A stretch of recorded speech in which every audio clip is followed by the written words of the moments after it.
അപ്പോൾ ഒരു day in my life ആണ് കേട്ടോ. ഇപ്പോൾ വെക്കേഷൻ തുടങ്ങിയിട്ട് കുറച്ച് ദിവസമായി. സോ ഇവിടേക്ക് കുറച്ച് ഗസ്റ്റുകളൊക്കെ വരും. അപ്പോൾ ഇന്ന് കുറച്ച് ബിസി ഡേ ആണ്. അപ്പോൾ നമുക്ക് ഇന്നത്തെ എൻ്റെ ഒരു ദിവസം ഒന്ന് കാണാം. സോ ഇപ്പോൾ ഞാൻ തറവാട്ടിലാണ്. പക്ഷേ എൻ്റെ വീടിതാ തൊട്ടപ്പുറത്ത് തന്നെയാണ്. പക്ഷെ കുറേ പേർക്ക് അറിയില്ല അത്. അതുകൊണ്ട് തന്നെ ഞാൻ പറയും ഞാൻ വീട്ടിലില്ല, ഞാൻ തറവാട്ടിലാണ്, സോ എനിക്ക് വരാൻ പറ്റില്ലയെന്ന്. പക്ഷേ അവർക്കാർക്കും അറിയില്ല ഒരു പറമ്പിലാണ് വീടുന്നത്. സോ അങ്ങനെ ഞാൻ കുറച്ച് പേരെ പറ്റിക്കാറുണ്ട് കേട്ടോ. അപ്പോൾ ഈ വീഡിയോ കാണുമ്പോൾ എനിക്കിപ്പോൾ മനസ്സിലാവും എല്ലാവർക്കും. സോ ഉണ്ണികളൊന്നും ഏറ്റിട്ടില്ല. അമ്മൂമ്മയും ആൻറ്റിയും എല്ലാവരും കിച്ചണിലാണ്. സോ കുറേ ഫുഡ് പ്രിപ്പറേഷൻസ് ഉണ്ട്. അപ്പോൾ അവരെല്ലാവരും കിച്ചണിലാണ്. ഞാൻ അവരെ ഹെൽപ്പ് ചെയ്യാൻ പോവാണ് കേട്ടോ. നല്ല നോയ്സ്, ബാക്ക്ഗ്രൗണ്ട് നല്ല കിളികളുടെ ശബ്ദം ഉണ്ടാവും. ഒക്കെ ഈ ഒരു എലഞ്ഞീമൽ വന്നിരിക്കുന്ന കിളികളാണ് കേട്ടോ. കുറേ കിളികൾ വരും ഇവിടെ. അതുകൊണ്ട് നല്ല രസമാണ് ഇങ്ങനെ ഒച്ചയൊക്കെ കേട്ട് നമുക്ക് ഇവിടെ ഇരിക്കാം. ഇറയത്ത് ഇങ്ങനെ കിളികളുടെ ഒച്ച കേട്ടിരിക്കാം. അത് തന്നെ നല്ല രസമാണ് കേട്ടോ. അപ്പോൾ കിച്ചണിലേക്ക് പോയപ്പോൾ ഒരു സൈഡിൽ പായസം ആവണുണ്ട്. ഗോതമ്പ് പായസമാണ് കേട്ടോ ഉണ്ടാക്കണേ. അപ്പോൾ ഇപ്പോഴത്തെ സൈഡിൽ അവിയലും കൂടിയും തയ്യാറാക്കിക്കൊണ്ടിരിക്കേണ്ട ആൻറ്റി. എല്ലാവരും ഒരേ തിരക്കിലാണ്. ഒരാൾ പായസം ഉണ്ടാക്കുന്നു, ഒരാൾ അവിയലുണ്ടാക്കുന്നു, അങ്ങനെ തിരക്കിലാണ്. സോ ഞാൻ കാബേജ് അരിയാൻ പോവാണ് കേട്ടോ.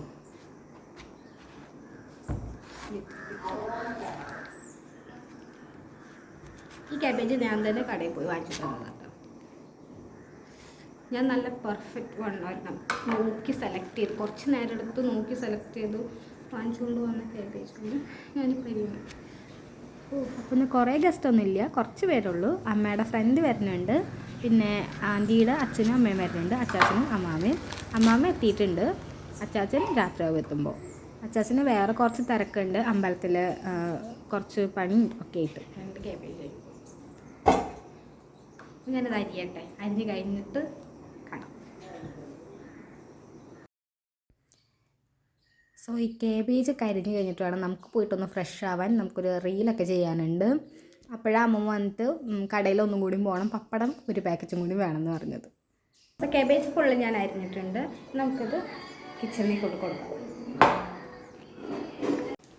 കാബേജൊക്കെ നമ്മൾ അരിഞ്ഞ് കഴിഞ്ഞു. അടുത്ത നമ്മൾ ഇനി കടയിൽ പോകാൻ. പപ്പടം ഒരു പാക്കറ്റ് വാങ്ങിച്ചതാണ്, പക്ഷേ ഇനിയും ഒരു പാക്കറ്റ് വേണമെന്ന് പറഞ്ഞു.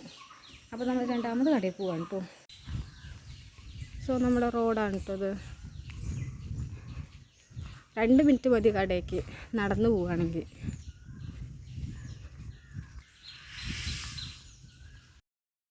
ഇതുപോലെ എന്തെങ്കിലും പരിപാടി വരുമ്പോൾ നമ്മൾ 2 പ്രാവശ്യമൊക്കെ കടയിൽ പോകാറുണ്ട്. കാരണം എന്തെങ്കിലുമൊക്കെ വിട്ടുപോകും, അത് പിന്നെ സ്വാഭാവികമാണല്ലോ. നമ്മുടേതൊരു പക്കാ റൂറൽ ഏരിയ ആണ് കേട്ടോ. അതുകൊണ്ട് തന്നെ എവിടെ നോക്കിയാലും മെജോറിറ്റി ഈ ഒരു ശീമക്കൊന്നവേലിയാണ് കേട്ടോ. അതുകൊണ്ട് തന്നെ എല്ലായിടത്തും നല്ല പച്ചപ്പും ഹരിതാപമൊക്കെ തന്നെയാണ്. അത് നല്ല ഭംഗിയാണ്. ഈയിടെ ഒരു റോഡൊന്ന് പുതുക്കി പണിതതിന് ശേഷമാണ് ഞാൻ ഈ ഒരു ചെടി കാണാൻ തുടങ്ങിയത്. നല്ല പൂക്കളാണ്, കാട്ടുചെടിയാണെന്ന് തോന്നുന്നു, പക്ഷെ നല്ല ഭംഗിയുള്ള പൂക്കളാണ് കേട്ടോ. അപ്പോൾ നമ്മുടെ കട എത്തി. നമ്മുടെ ഈ സെൻറ്ററിൽ ഈ ഒരു കടയും വേറൊരു പച്ചക്കറി കടയും മാത്രമേ ഉള്ളൂ കേട്ടോ. അത്യാവശ്യം വേണ്ട സാധനങ്ങളൊക്കെ തന്നെ അവിടെ ഉണ്ട്. ഒരു ഓട്ടോ പാർക്ക് ചെയ്തതിൻ്റെ അവിടെയാണ് നമ്മുടെ ബസ് സ്റ്റോപ്പ് വരുന്നത്. അപ്പോൾ എനിക്ക് ഈ പപ്പടമൊക്കെ കിട്ടി. ഇനിയിപ്പോൾ നമുക്ക് വീട്ടിലേക്ക് പോകണം. വീട്ടിലേക്ക് പോയിട്ട് ഇനി നെക്സ്റ്റ് എന്താണെന്ന് നമുക്ക് നോക്കാം. എഗെയിൻ നമ്മൾ വീട്ടിലേക്ക് തിരിച്ചെത്തി.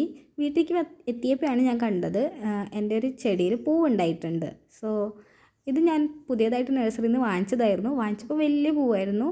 പിന്നെ അതൊന്ന് പൂവുണ്ടായപ്പോൾ കുഞ്ഞു പൂവാണ്. എന്നാലും കുഴപ്പമില്ല, കാരണം ഇവിടെ എല്ലാവരും നഴ്സറിയിൽ നിന്ന് വാങ്ങിച്ച ചെടിയിൽ പിന്നെ പൂവൊക്കെ ഉണ്ടാകും ഭയങ്കര പാടാന്നാണ് പറഞ്ഞിരുന്നത്. പക്ഷെ എന്തായാലും പൂവ് ഉണ്ടായല്ലോ, അതെന്നെ ധാരാളം.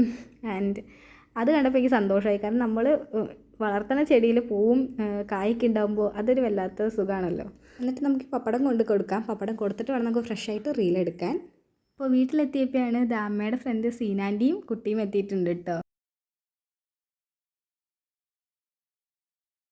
ഇപ്പോൾ ചായ കുടിക്കാൻ പോകണം. ആൻറ്റി പറഞ്ഞു ചായ കുടിച്ചിട്ട് ഫ്രഷ് ആയാൽ മതിയെന്ന്. അപ്പോൾ നമ്മൾക്ക് ചായ കുടിക്കാൻ പോവാണ്. എല്ലാം സെറ്റാണ്. നമ്മുടെ ബ്രേക്ക്ഫാസ്റ്റ് പത്തിരിയും മുട്ടക്കറിയായിരുന്നു. പത്തിരി നമ്മളിവിടെ അടുത്ത വീട്ടിൽ ഉണ്ടാക്കിപ്പിച്ചതാണ് കേട്ടോ. നല്ല ടേസ്റ്റ് ഉണ്ടായിരുന്നു. സോ റീലൊക്കെ എടുത്ത് കഴിഞ്ഞു. റീലെടുക്കാൻ വേണ്ടിയിട്ട് ഞാൻ ഡ്രസ്സപ്പ് ചെയ്തത്. സോ എന്തായാലും ഈ ഡ്രസ്സ് തന്നെയാണ് ഞാൻ ഇടുന്നത്. സോ റീലൊക്കെ എടുത്ത് കഴിഞ്ഞപ്പോൾ ഇവിടെ പലഹാരങ്ങളൊക്കെ ഉണ്ട്. ഞാൻ ആ കേക്ക് മാത്രമാണ് നോക്കിയത്. നമുക്ക് കുറച്ച് കഴിഞ്ഞിട്ട് ആ കേക്ക് എടുക്കാം. ബിക്കോസ് അതൊരു ക്യാരറ്റ് കേക്കാണ്. എനിക്ക് ക്യാരറ്റ് കേക്ക് ഭയങ്കര ഇഷ്ടമാണ്. And it's time for steal a cake piece. So ഞാൻ നൈസായിട്ട് കേക്ക് എടുത്തിട്ടുണ്ട്. നല്ല ടേസ്റ്റുള്ള കേക്കാണ്. ആൻഡ് എല്ലാവരും ഇനിയിപ്പോൾ സംസാരിച്ചിരിക്കുകയാണ്. ആൻറ്റിയുടെ അമ്മയും എല്ലാവരും സംസാരിച്ചിരിക്കുക കേട്ടോ. നമ്മുടെ ഇവിടെ എല്ലാവർക്കും സംസാരിക്കാൻ ഇഷ്ടമുള്ള ആൾക്കാരാണ് കേട്ടോ. അപ്പോൾ നമുക്ക് ഈ ടോപ്പിക്സ് എത്രയ്ക്കാണ് കടന്നു വരുന്നതെന്ന് പറയാൻ പറ്റില്ല, കാരണം എല്ലാവരും നന്നായിട്ട് സംസാരിക്കും. ആൻഡ് അത് കഴിഞ്ഞ് നല്ല ചൂടല്ലേ, ഞാൻ കുറച്ച് ടാങ്ക് കലക്കിയതാണിത്, അതെടുത്ത് കുടിച്ചു. ആൻഡ് അത് കുടിച്ചപ്പോൾ ഭയങ്കര സുഖമുണ്ട് കേട്ടോ, കാരണം അത്ര ചൂടായി. ഉച്ചയായിട്ടുണ്ട് ആ സമയത്ത്. സോ ഊണ് കഴിക്കാൻ പോവാണ്. അപ്പോൾ ഞാൻ ജസ്റ്റ് അവിടെ ഒന്ന് ക്ലീൻ ചെയ്യുന്നുണ്ട്. എല്ലാവരും നിലത്തിരിക്കാമെന്ന് പറഞ്ഞു, അപ്പോൾ നമ്മളൊന്ന് ക്ലീൻ ചെയ്ത് കൊടുക്കുകയാണ്. എന്തായാലും നമ്മൾ വാഴയിലൊക്കെ ഇട്ട് കഴിക്കുകയാണ്, അപ്പോൾ എന്തായാലും നിലത്തിരുന്ന് എല്ലാവർക്കും ഒരുമിച്ചിരുന്ന് കഴിക്കാമെന്ന് പറഞ്ഞു. ആൻഡ് ഇവിടെ സംസാരം ഇതുവരെ കഴിഞ്ഞിട്ടില്ല. അമ്മൂമ്മ കൈയൊക്കെ പൊക്കി സംസാരിക്കണം.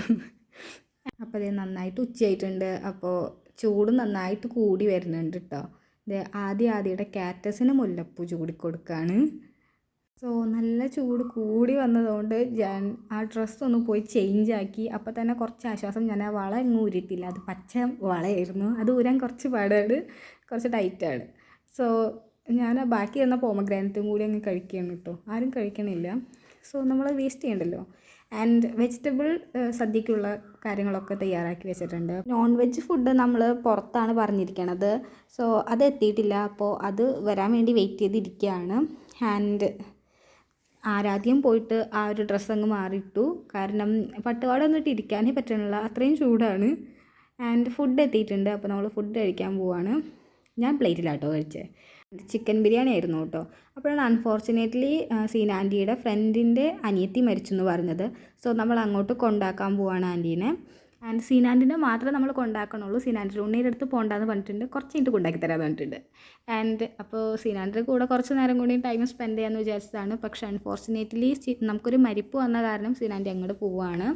അപ്പോൾ നമ്മൾ സീനാൻറ്റിനെ കൊണ്ടാക്കാൻ പോയി വന്നതിന് ശേഷം നമ്മൾ ആനമയിലോട്ടകം കളിക്കുകയാണ്.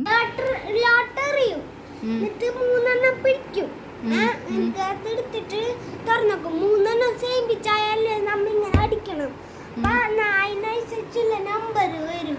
100, 200, 300, 400 അതൊക്കെ വരും. അപ്പൊ ഫസ്റ്റ് കിട്ടുന്ന ആൾക്ക്